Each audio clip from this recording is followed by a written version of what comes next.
Welcome to Eye on Coralville for the first episode of this new season. We're really glad you could join us tonight. We figured starting out a new season, what better way to look forward in Eye on Coralville than looking backwards. And we have three people who, some may say, I know at least one of you are kind of full of air, but I'm sure each one is a longtime Coralville resident. We've got Dr. Tom Gill, a local dentist, Gary Anderson, and Rex Brandstatter. Why don't each one of you introduce yourself? Tom, people might know you're a council member, but why don't you kind of give your background? Tom Gill, I'm a local dentist. I moved to Coralville in the spring of 1956 and went to Coralville Central Elementary and finished out at my high school at City High School. So I've been in Coralville since 1956. All right, and Gary. Yeah, I'm Gary Anderson. I work at the University of Iowa and moved to Coralville in 1954. And situation similar to Tom, grew up on 10th Avenue and went to Coralville Elementary School and Coralville Junior High. We actually did have a junior high back then, and graduated from City High in 1967.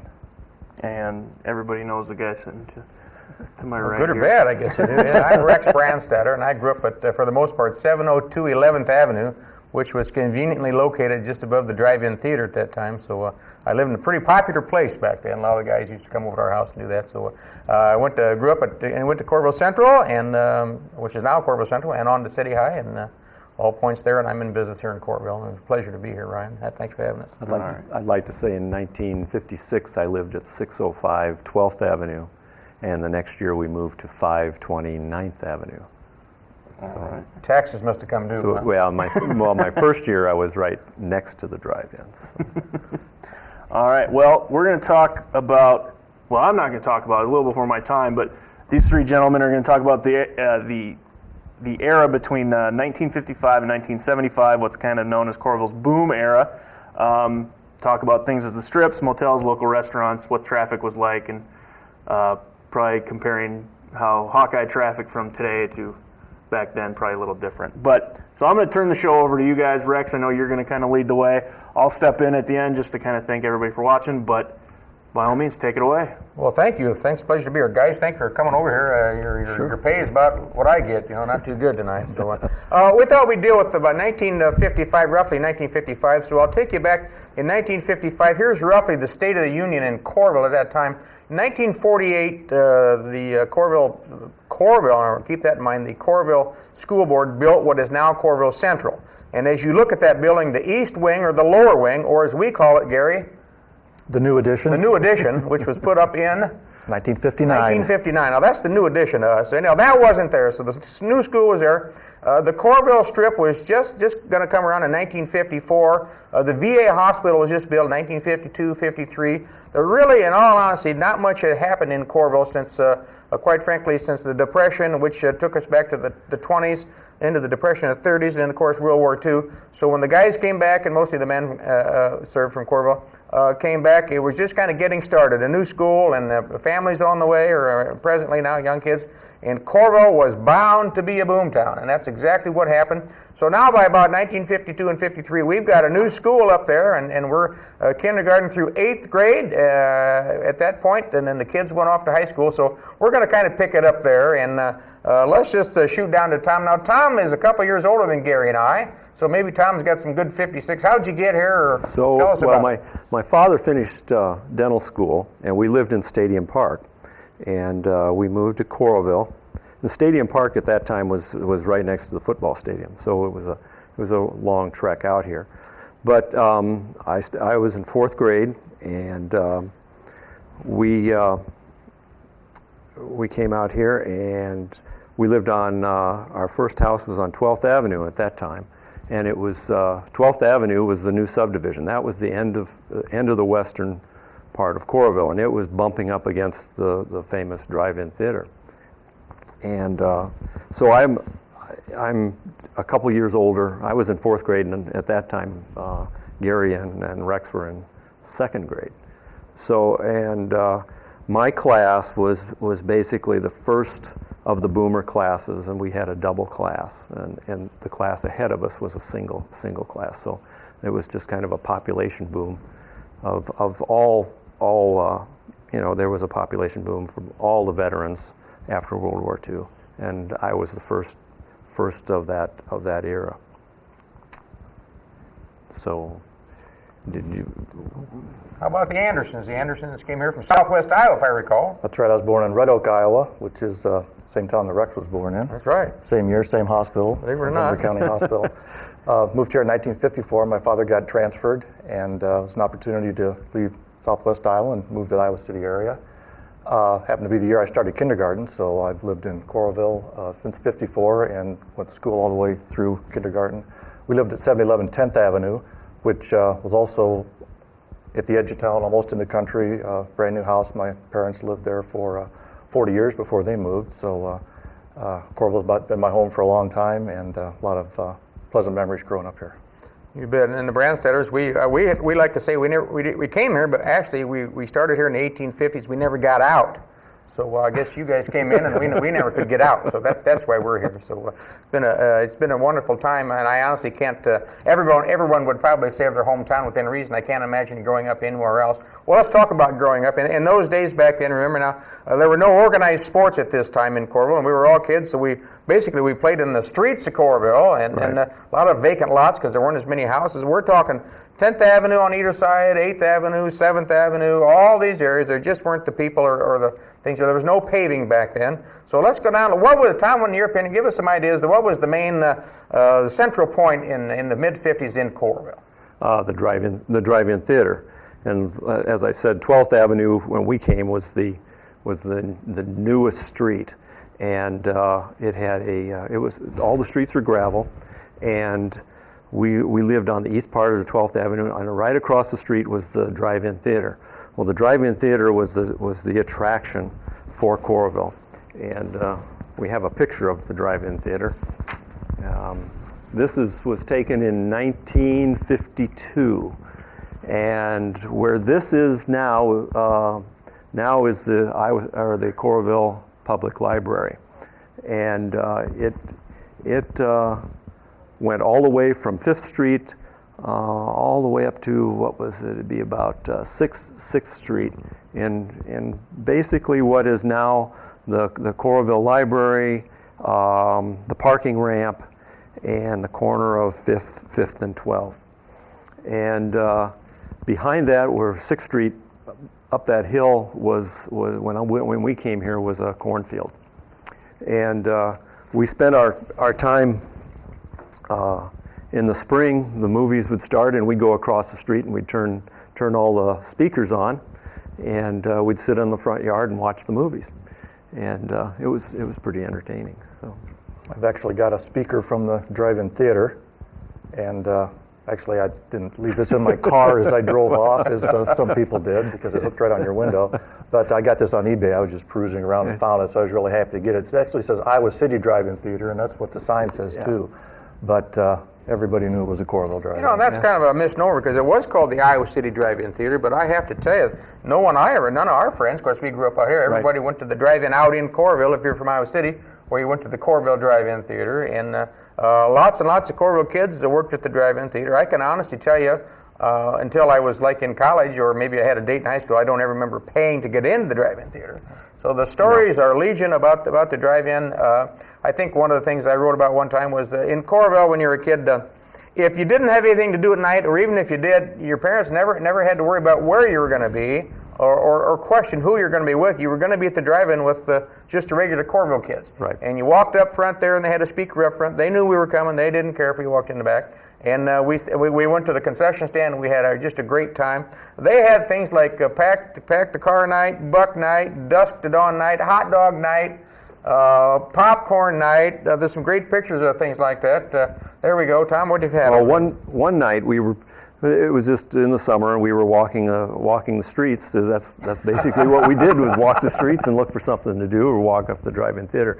And at this time, this was a little later, when a fellow that was, I hadn't gotten my driving license. This is a number of years later, but this is just about junior high time. And one of the boys that was older had his license, and that was the summer he just got the license.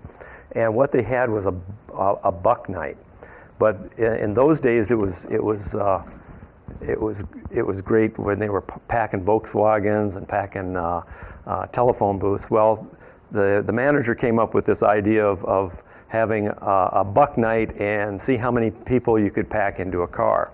Well, Harold Brooks had the great idea of packing his mother's Ford station wagon with people. So we won the award, and it says here, now here's one for Ripley. 34, count them, 34 Coralville residents invaded the Iowa City Drive-In Theater Thursday night, and all of them in one station wagon. According to the theater manager, we were legitimately inside the car and consequently were awarded the prize of the evening. This was a bushel of popcorn shown empty in the foreground. Cost of the admission for the evening at the cinema was $2.94 cents a person because it was buck night.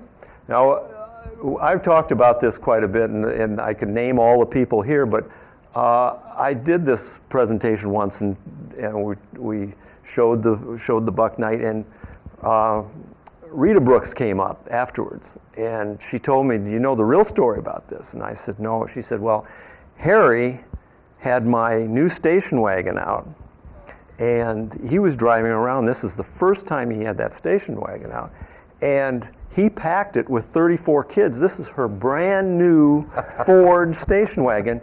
And that Ford station wagon is underneath these kids, so they're standing on her brand new station wagon. Now, who's holding the bushel basket there? That's me. That's Dr. Tom Gill. That's Dr. Tom Gill. There, hey, nice pants you have on there. Yeah, short. Well, those were kind of this capri thing. Deck pants. Clam diggers and the boat neck shirt. Well, with this legion, the stories of the drive-in theater, I should tell you this, that if you're watching this History of Coralville, you went to the drive-in theater. It was mandatory when you left the drive-in theater on the west edge over there. Remember, that was Highway 6 because the strip was pretty young, that you squealed your tires, and if that was 2 in the morning, that's when you hit it. Right. Believe me, I lived on the corner up there with my bedroom windows open, and it was a deal. Now, the worst part about the drive-in, the worst part was on the dusk to dawn, the film would break at 2 o'clock in the morning, and what was your normal reaction? Honk that horn. Honk your horn. So you get 200-300 cars in the middle of Coralville, right where we're sitting right now, and the film would break, and they started honking the horn. That was just part of Coralville. Just part of the deal. So Coralville outlived its usefulness, or the drive-in did from there. Well, Gary, what you got the drive-in stories, or you have anything else up your sleeve? Oh, absolutely.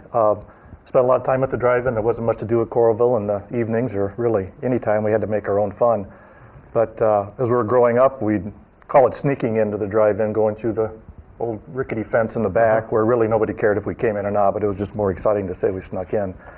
So after spending years of taking blankets and sleeping bags and laying there in front and listening to the speaker and watching the show, we got a little bit older and thought, gee, it'd be great to actually sit in a car when we went to the drive-in. So I remember when we were all 15 or maybe just turned 16, and nobody had a driver's license, but for some unknown reason, Tom's brother Bill, who was our age, Bill Gill, had a car. He didn't have a driver's license, but he had a car. Nice car, too, wasn't it? It was. What year was it? 1939 Chevy. 39 Chevy.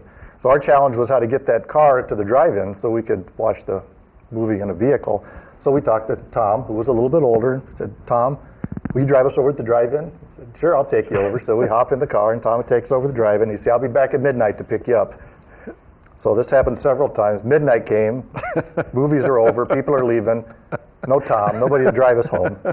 So we sat and waited, and pretty soon Sons Linnock, who worked at the drive-in, would come around and knock on windows and remind people it was time to go home, that the show was over. So all of a sudden he comes around to our vehicle, and here's 4 guys sitting in there with no driver's license.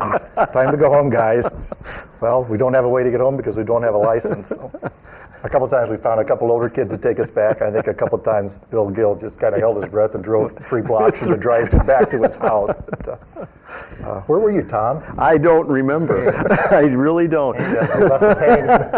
Well, that's all stuff true. That 39 Chevy, also when you went into the, the statute limitation hopefully is up, but if you went on a 39 Chevy, had a running board, so we would just get on the opposite side from where the lady, so we could pay it to send the driver in the car, and the rest of us would be on the running board on the other side.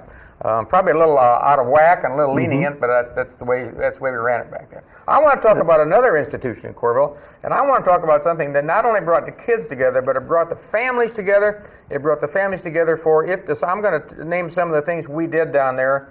boys and girls and parents, and we had band concerts, we had Cub Scouts, we had Boy Scout meetings, we had blue and gold banquets, the Girl Scouts had their meetings there, we had PTA meetings there, we had school functions, and that would be none other than, it was Coralville School, Coralville Elementary, now known as Coralville Central. And in those days, it was the hub of the town, and all those things took place down there. And it was a wonderful, wonderful time. Every kid in town was down there, and it was just a big, big time. And Tom, are you in on any big programs you can recall down there, or any activities? Well,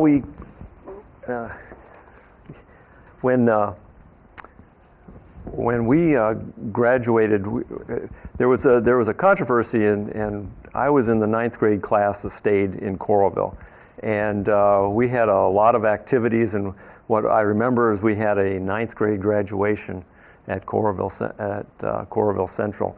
And we had an 8th grade, and we were destined to go to Southeast Junior High, but because of the merger didn't pass, the state mandated that you had to have a K through 12 school district. Well, we had a K through 8, so when people finished 8th grade, they would go to either U High or Regina. Well, Regina was a brand new school, or Southeast Junior High.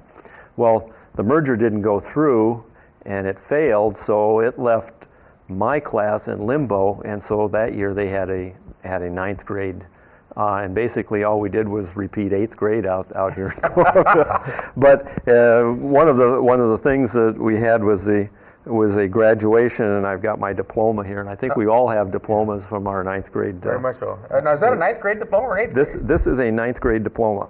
9th grade diploma. Right. And we got our 8th grade diploma. Either I didn't get one or I didn't graduate, one or the other. Either one or both, I guess. Events that you might remember from Coralville School down there? Scouts or we had scouts, teachers? Or? Boy Scouts. We had a teacher, I can remember in 8th grade, he was the first blind teacher. That's right. And he was a great teacher, but you know, putting a blind teacher in with some junior high kids just really didn't work out very well.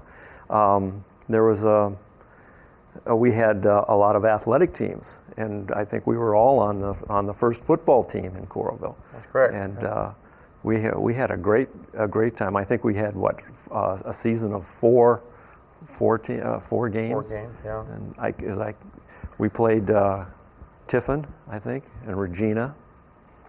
And then we played Central, maybe Solon. Solon. We played Solon. Somebody like that, yeah. And then we played Regina again. I'll tell you something interesting that comes to my mind about that football team back then. It was the first football. We had an organizational meeting, and we went down there, and of course none of us, football wasn't even hardly on TV back then. Right. And so we went to practice. I remember my dad saying to my mom said, "Oh, he's going to get beat up." I remember we had to have mouth guards, and your dad, Dr. Regill, came to my house one night on Tuesday night. I remember he picked the wrong night because I was trying to watch The Untouchables, and he took the mouth guards they had and put it in my mouth, and then they boiled it on. My folks were somewhere else, and so Doc Gill was there, and he made my mouth guard for me that I used for 3 years at Coralville. One of the most amazing things about that, we dressed in the first couple years in the new addition, which is the new part of where Mr. O'Leary's office is over there, and we dressed downstairs in the boys' locker room, the bathroom is what it's called. But the thing is, in 7th grade, we shared uniforms with the 8th grade. Right. So if you think that through, the 8th grade and 9th grade would have practice.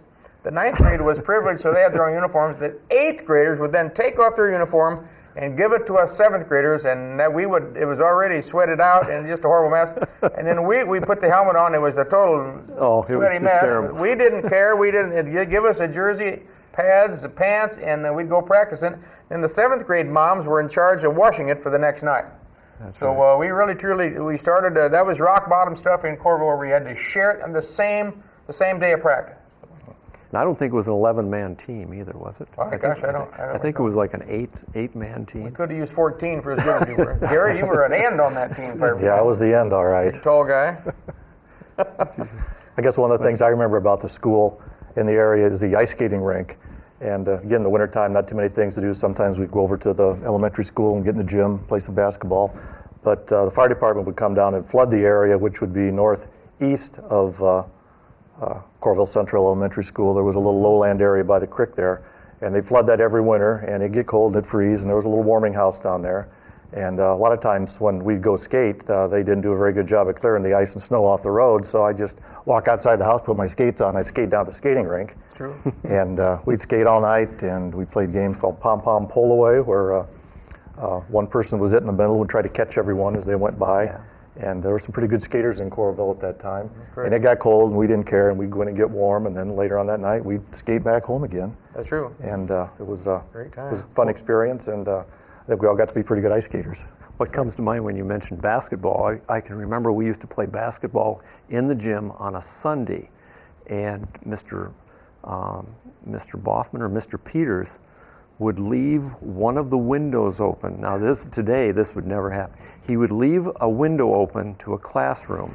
So if you wanted to play basketball, one of us would go up there and we would basically break in the school. We'd lift the window in, go inside, let everybody in, and it was just unsupervised. You could shoot baskets and everything, and then when we were done, shut the lights off, close the doors, and we were home.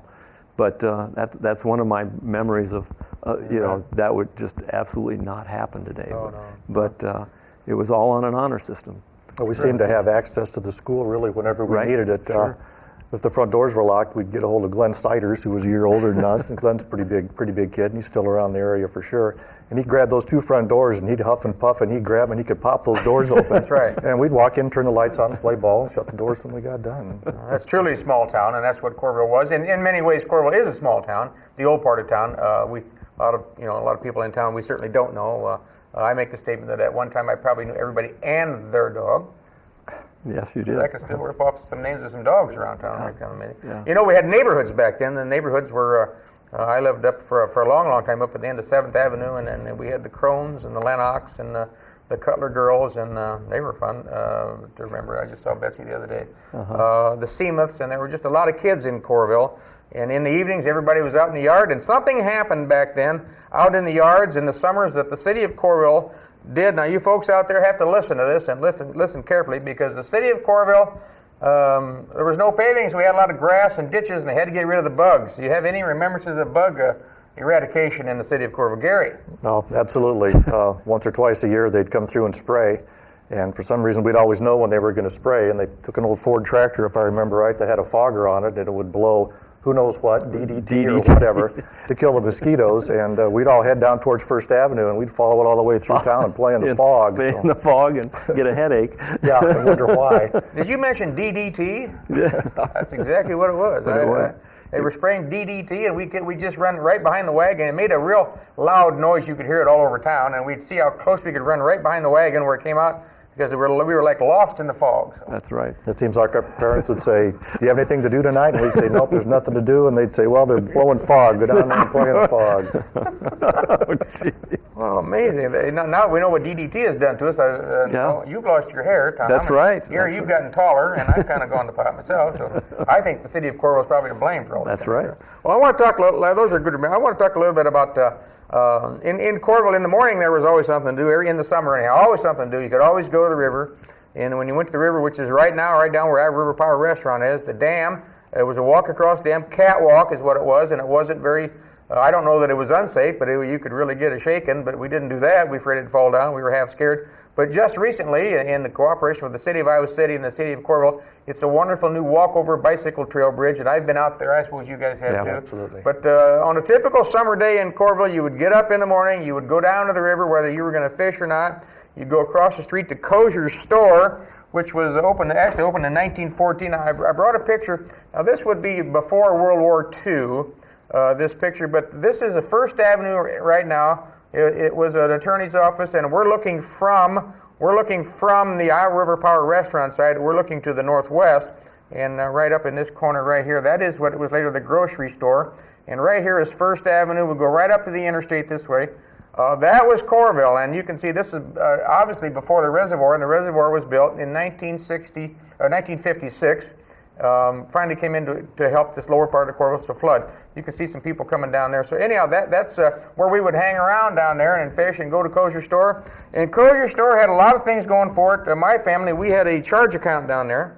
So you go down there, your folks would tell you to go get a pound of hamburger. When you go down and charge it to the Brandstatters and not to the Andersons, because they knew everybody. Sure. You couldn't get away with that.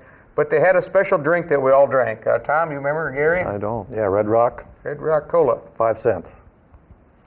In 6 or 7 ounce bottle, looked like a small Coca-Cola bottle, but it was 5 cents. And we lived on Red Rock to this day. I came across in a sports advertisement not long ago that Babe Ruth was a spokesman for Red Rock Cola. Really? Yeah, and in fact, I bought the sign or something like that. So a legend, the Coralville kosher store was just where across the street was the Wagon Wheel Tavern, which is now the over here on the Coralville Strip. Bob Dane is the evolution of that. The Nickelodeon, I'm sorry. So that was downtown Coralville, if you will. Well, downtown Coralville, Coralville was on the map actually in 1871. Coralville was granted, and is right about the time we were in 1873, we were incorporated. At the same period of time, we were granted a post office. So, of course, that came and gone, and it closed. But in 1955 or so, we opened another post office, and this became the Coralville Post Office down on First Avenue, and it's in what we would normally known as the Brisky Building or Brisky Cabinet Company. This building is still owned today by Clarence Brisky, and Brisky Cabinet Company is right next door to the north. And this area right here says Coralville Post Office, and A.R. Bowers was the first postmaster there. He and his wife Zelfie, who lived right over on 12th Avenue over here. And the first customer who got to mail a letter in 1955 were none other than their grandkids, Mickey Bowers, and Sherry Bowers. And they were the first customers. And the post office was there until 1961, and the post office moved to where it is today. And by golly, if we need something in Coralville, we need a new post office. Well, you know, that kind of led Coralville to move west when the post office went up there. And we not only got a new post office, we got this building in Coralville right about the same time. And if you get kind of a tight shot in there, you see that this says... That's the Coralville Bank and Trust. That's Coralville Bank and Trust. And right over here in this corner over here, you can see the Unibank, the new building. This is the new building being built or just built. Earl Yoder Construction built it. This was Coralville Bank. I'm proud to tell you that with my earnings from the Press Citizen route, I opened up savings account number 006. And I had that for a long, long time. So that was our bank in Coralville. It became a sub shop and a sandwich shop and a wedding apparel shop and all kinds of things. But that's what. And these pictures, by the way, compliments of Hills Bank and Trust, Mr. Keith Jones. That bank came in. It was around 1959, wasn't it? Right at and that was Ike Eisensee, and he came from Red Oak. Is that a fact? Or came from Mason City, and his family was from Red Oak. Oh my! Well, there's a good Southwest. But I can always remember the bank. He always was quite a fisherman, and went to Florida, and he always had sailfish mounted on as you go in the bank. Matter of fact, that's a remember said that you're exactly right. It was fish. Barton Smith worked down there, and he lived right across the street in Coralville Central. And I have lots of memories of people in their cars for some reason. They had a 1962 Buick, and I thought was the nicest car in town. It's a beautiful. And right across the street, the Putnam family lived there, and all the Putnam girls that we all always chased after. So, well, Gary, help me out with something called the Teen Center. All right, the Teen Center was an opportunity for the kids in Coralville to do something at night, and probably started in the early 60s. Right. Located at the old school, or the Heritage Museum on 5th Street. And they sort of cleaned out the main level, and they put in a jukebox or two, and they put in some bumper pool tables. I think there was a ping pong table in there, and it was just a place for kids to hang out, and usually every Saturday they had a dance, and that was a pretty exciting event for Coralville. I've got my Coralville Teen Center card. I don't know if you can get this, get in on that or not, but I'll read it to you. The fee was paid to J.W. Smalley, and the youth board chairman was Tom Gill. So Tom had signed off on this for me. Oh, thank God. And I was 12 years old, so this was probably about 1961. Right. And on the back there were the rules. And these are pretty important rules because you couldn't get away with anything in there. No gambling whatsoever, which was always heavy on our minds to gamble on. No loitering in cars. Well, we're 12 years old, so we didn't have an opportunity to loiter in cars. No smoking on the grounds. Not a problem. No profanity, not a problem for us. And this card must be shown for entrance. So this is something that you didn't want to lose, because this was your key to having fun every night in Coralville, particularly on the weekends. Really, that was the start of the recreation department in Coralville, because and the site is the old historical building, and when it was just amazing that a group of people would turn that over to kids to work and renovate it, because that summer we painted that building, and they pulled the boards off the windows, and in the back, I can remember when we pulled those off, there was a huge beehive in the back. It was just full of honey, but and the bathrooms didn't work or anything, but it was a place, and they brought an old jukebox in, and it was just a place to play cards, and then they had dances on Saturday nights. I remember some of the songs were "Hats Off to Larry." Yeah. I don't remember. I don't. I remember in February, March of 1964, we had a big dance that spring, because on the Sunday night before, this is on a Friday night, the Sunday night before, the Beatles had been on the Ed Sullivan Show, and then that's next Friday night we had a big dance down there, and we had like 2 records, 45s, "I Want to Hold Your Hand," and whatever was on the backside of that. Right. And we played them probably 4,700 times that night, and it was a dance for 7th, 8th, and 9th grade in Coralville. And if you go in there now, you should go down there and visit, but it wasn't very big, and the whole town was there. And truly, that's where we went. Tuesday night, they were open like maybe 8 o'clock, and they closed, or we had to get home and do our homework, which some of us did, and some of us didn't. Yeah. But it was just a wonderful, clean thing. We had bumper pool, not pool, but little bumper pool tables in there, and ping pong. Ping pong. It was a great time. I have learned this, that one of the big artists who did some of the sketch work down there on some banners is our friend Bob Reese. And he lives out of state now, but his mother, Marge, over on 8th Avenue, has those banners. And I've not seen them since 1964 or 65, but we're going to see if we can't come up with something. But it was the dances, I think, were at the same time as we had the 9th grades, that we had a junior high out there, and it was, I remember at Southeast they had a dance called, it was Paper Doll, I think it was called, and I think we were just kind of doing the same thing on the west side. But the dances were a lot of fun, and we were getting some people from Iowa City coming out and visiting, and I can remember these 2 guys in a car came out. Yeah. One was a fellow called Bob Bream, and another one was Mike O'Donnell. I don't know where Mike is anymore. I don't know about Bob Bream either. Anyhow, I don't know whatever happened to those guys. No, I don't either. Well, that's a great story about the teen center, and a couple of things did happen right behind there. Then the recreation department, and in conjunction with the Coralville Optimist Club, we redid the area immediately behind the old school down there into Little League diamonds down there, and I started playing down there in minor league they had here then in 1956 or 1956, I think. That was our diamond for a long time down there. We played all-star games there. There's some pictures right here in City Hall, some games down there. Remember the wool uniforms? Oh my, wool, just like they had the major leagues, and they were hot and itchy. That's a true story. But we did have uniforms. That's a good point.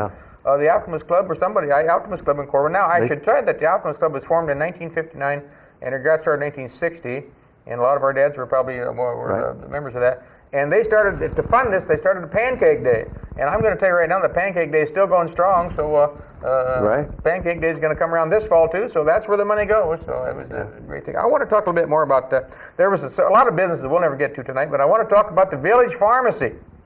And Tom, the Village Pharmacy, and maybe the malt shop. Can you hit those and help us out? Village Pharmacy was Al Thomas, right? That's correct. And he came, and it was located, I suppose, on between about 5th Street and 6th Avenue. Between 6th and 7th Avenue on the south side. Vacant lot. Right. And it was the building's torn down now, but the Village Pharmacy was a place where, you get out of Central and you go down there and you'd have a refreshment, you get something to eat, a pop or something to eat. There was no malt. It wasn't a malt shop of any kind, but it was that started out just a place to hang out. And Reggie Eckhoff owned that building, and as time went on, he decided that it would be good to have a malt shop there. So he filled in between 2 buildings and had a malt shop for kids, and everybody just it was the junior high kids hung out there. That's correct. And had malts. And in Coralville Central, when you had school there, you got out at lunchtime, so you would go home and eat lunch, walk home, and then you'd beat it down to the pharmacy. We just called the pharmacy. You get a Pepsi or Coke or a Lick-O-Maid thing or a popsicle that went up in the plastic type thing, and then get up to school quick as you can before it started back again at 1 o'clock. I'm a former delivery boy for the pharmacy, and someone would call down. I can tell you this: someone would call down there for a prescription, and Mr. Thomas Al, we called him Al. even when we were kids. Call me Al. We called him Al. He was a pharmacist, and we'd get on our bikes and we'd deliver it anywhere in Coralville. We've got, I don't know, a quarter. I can also remember that people would call down for cigarettes, and we'd deliver cigarettes, and we had to bring the note back because he had to justify the fact that Mrs. Smith or Mr. Joe, whoever was, ordered cigarettes. So I hope the statute of limitations is up on that one too. But that was part of the deal. I want to talk a little bit too. Now we're up there. I want to talk a little bit about the gift shop. You fellas remember the gift shop in Coralville? That was a Fessler's gift shop. And Dan Fessler at the time, wasn't he the mayor at the time? He was the mayor of Coralville right about then. And Yeah. I think it was basically a warehouse, wasn't it? Correct. They sold, what was this? They sold potato chips. Potato chips and that. And then they just expanded and had a basically a little gift shop there. Gary, you Yeah, and I think, frequent the gift shop? oh yeah, I was always saving my money from mowing the yard and washing the car to buy model cars, and Right. they had lots of plastic models in there, and that was real popular back in the late 50s, and Yes, it is. they had a beautiful display of them, and Right. my mouth would water when I'd walk through there and absolutely. save my quarters and dimes and buy plastic models. I remember going down there and seeing some of those models back then. There was a Big Daddy Roth had Leaky Boat Louie and Yeah. those guys always. But that era, that was you really made a lot of car models at that time. Oh, Painted absolutely. them Absolutely. and that was a hot rod era. Sure. So you, Now, right out front of that building, right out there, right in front, there was we had the C&D grocery earlier, which is just next to that. But in the big vacant lot right there, just west of the gift shop, there was a drop-off point for the Des Moines Register, all their papers. right, the box there. So they would, in the morning, the jobber would come out and drop off all the Des Moines Registers for Coralville. And did you have a register? Right, my route was I picked up my papers, and my route was the Coralville Trailer Park. And then I'd go around and hit the Farm Bureau on 10th Avenue, and that was it. But there were a lot of people that basically started out in the Coralville Trailer Park that were my customers. It was I'm trying to think. Dolores Slade, the Slades lived there. Fairchilds lived. Fairchilds were in there. Both the Bryant families were in there. Crandall's lived over Crandalls were in there. there. Gertis family lived there. It was just a wonderful place. And Ed, we went to their- Ed McDermott Eddie lived. McDermott lived in there. Yeah. Lots and lots of Lots cool of- Coralville lots of people. people. Started in Coralville Trailer Court. Doesn't look like much now, but it was a beginning for lots Right, and lots of people. right, and it was a Gary, what in sports in your day? Tell us a little bit about the wrestling program here in Coralville. Yeah, I don't recall the wrestling program. Well, I guess that's because they spilled that on or brought that to us one day at Coralville Central. Said we're going to start a wrestling program, and the wrestling to us was wrestling out in the backyard. And all of a Right. sudden now there were holds and points, and most kids got mad and wouldn't participate. But we didn't have any. We wrestled in our jeans. Some kids went on to be pretty good wrestlers. well, they did. They did. But I remember the gym down at Coralville Central, which, by the way, they have a new gymnasium there. Our gym down there, we would have basketball teams. We had basketball teams at Coralville, Right. 7th, 8th, and 9th grade. We would host the top of the circle, the free throw circle, the line was there, and then the top of the circle, the key they call it, met almost to center court. Center So these court. other teams would come in there, and our court was, how big, three-quarter size maybe? Yep. Yeah. And they'd laugh at us. Well, we didn't know the difference until we went to I was a manager, I didn't play back. Gary was on the basketball team. We went to one of their courts, like at Southeast. Why, it was about 2 miles long. Right, it was. Our guys were dead in the first quarter. Elaborate on that. Yeah, no, that's absolutely right. We'd go over to Southeast Junior High and walk inside that gym, and it was like we were in a big barn, and 3 or 4 times up and down that court, and we weren't used to it because we were used to playing in that little gym in Coralville. Oh boy, I'm gonna give three names that of these teachers. There are lots of teachers down at Coralville. That when you're a young kid, and even when I was in college, they're in high school teachers. But I'm gonna name 3 names, and let's see if we can't come up with something here. I'm gonna name Mr. Hughes, Mr. Snyder, and Mr. Peters. Any of you fellas want to chat about one or all, or a couple of them? Mr. Peters was a principal until the merger, and I think he was a principal at Cosgrove, and after the merger, he was here for a couple years, but then he went to Massachusetts, and he was the city manager of Lowell, Massachusetts. Is that right?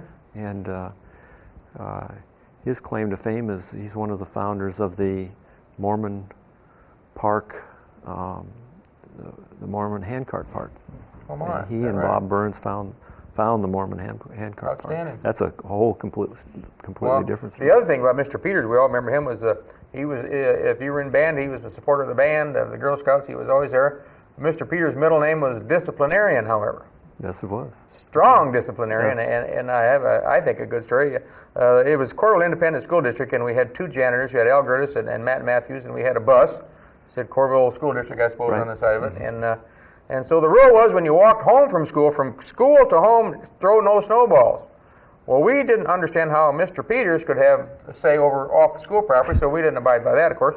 So one day, an old 50s, it turned out an early 50s pickup truck like Quality Care drives around town. It was yellow, school bus yellow for some reason.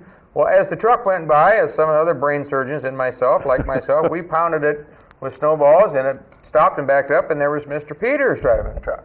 So our eyes got huge. And get in. So we got in the back, and I think we were on the way home after school. Because we got to go back, clean all the erasers, and then every night after school for a week or 10 days, we got to go in and sweep. And I don't know if he called. My dad would say, "Where are you at tonight?" We told him. He goes, "Well, you're about as smart as I thought you were." I said, "Well, how can they tell us they can't throw snowballs?" He said, "Well, they probably can't, but don't do it." Right. So that's part of the deal there. And Mr. Hughes, I'll go on record and say Mr. Hughes was my 5th grade teacher. And he went on to be the principal at Kirkwood, and then the principal over in Hoover in Iowa City. And he was a wonderful man. Yes, died of a heart attack way too early, and just a great, great man.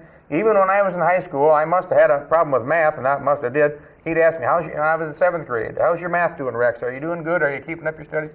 He was genuinely interested in the kids of Coralville. Right. And he was the first man teacher I ever had. I was kind of scared, but he was a wonderful guy. Right.